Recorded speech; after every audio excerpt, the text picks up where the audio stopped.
Howdy. Are you truly informed? Do you think you're truly informed? That's a rhetorical question, but I've talked about this before and I want to reiterate it, especially in these times. We all have bias. That's just our human nature. We are biased depending on how we were brought up, what we learned when we were young. We're going to have our inside biases, but the more we get out and research and learn and life hits us in the face, those change over time. We're always changing. If you're not changing, you're stagnant. And so it's a good idea to just, we're always moving forward no matter what between experiences in life. And one of my favorite sayings is, I know what I don't want. And that just comes from a lot of failure, experience, and wisdom, as you get older.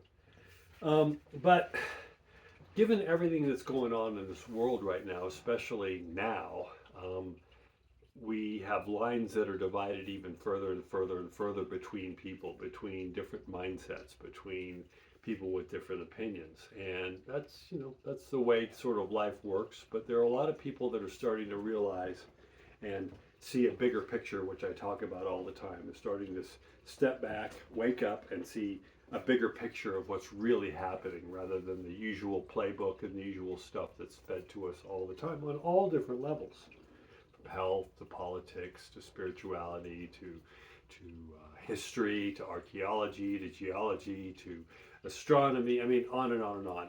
Things we're learning, new things we're learning all the time that are coming out too. So are you really informed? I mean, do you pride yourself? A lot of people don't have the time, a lot of people, but if you do think that you are truly informed, then if you are, and I've always encouraged this, then you should be looking at all sides and researching all sides.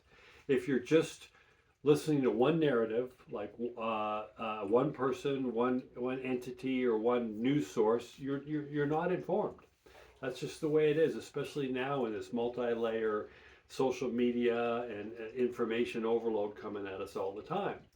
I use a couple of examples. I used to be, I voted Democrat in the early years of Los Angeles. I joined Greenpeace. I was a liberal. I worked in the movie industry for 20 years.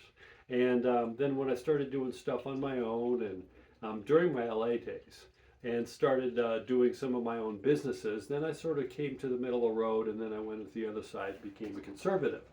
And when I moved back to Idaho, I was a full-blood conservative, starting businesses, running as an entrepreneur. And then I've sort of come into, through those years, come back into the middle again. And what I see the middle as being more of a libertarian, middle of the road. But I've talked about this a lot too, is I remember back in LA, somebody was telling me, oh, that Rush Limbaugh, he's just a blowhard, sexist, fat pig. When I heard this Rush Limbaugh, I really didn't know who he was. I knew he was a conservative talk show host. And so when I went out and I listened to Rush Limbaugh for about a week, and I found out that he wasn't the hateful, from what I heard, he wasn't the hateful blowhard that everybody was telling me. He had some good opinions. He was, he's some things I didn't agree with, but he was just talking from where he was coming from. But he wasn't this hateful racist that people had labeled him as. And then there was another time in my life where some other friends of mine on another side were saying, that Rachel Maddow, Rachel Madcow, whatever they called her, she's a liberal loony. She's a far left crazy. And I said, okay. So I went and I watched, this is a long time ago, watched her show for about a week. And I found out that, I didn't agree with a lot of things she said, but I got a good idea where she was coming from. So this is what I talk about when you do the research.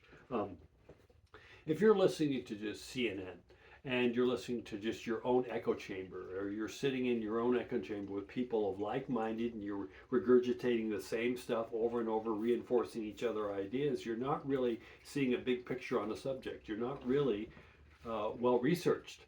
But if you're going out and trying to see, like I always say, take a subject, for instance, in politics, because that's a big thing right now, and you have some issue come up in politics, you should be going out and listening and reading and researching everything on the right, the far right, everything in the middle, and the fringe stuff, and everything in the left and the far left too. From there, you're going to get a sourced opinion, sourced information, kind of a all sides, and then you can make an objective opinion for you based on that subject. Now this takes work.